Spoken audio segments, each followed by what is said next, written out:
ఆశలే తీవెలుగా ఊసులే పూలుగా వలపులే తావులుగా అలరారు ఆ పొదరిల్లు.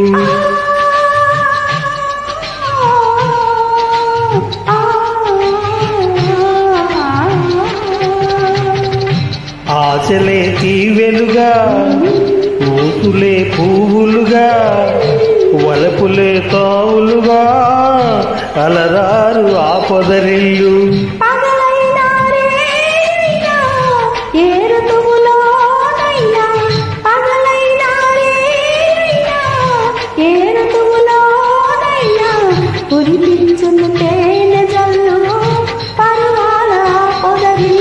ఈనాడు కట్టుకున్న బొమ్మరిల్లు కావాలి ముందు ముందు పొదరిల్లు.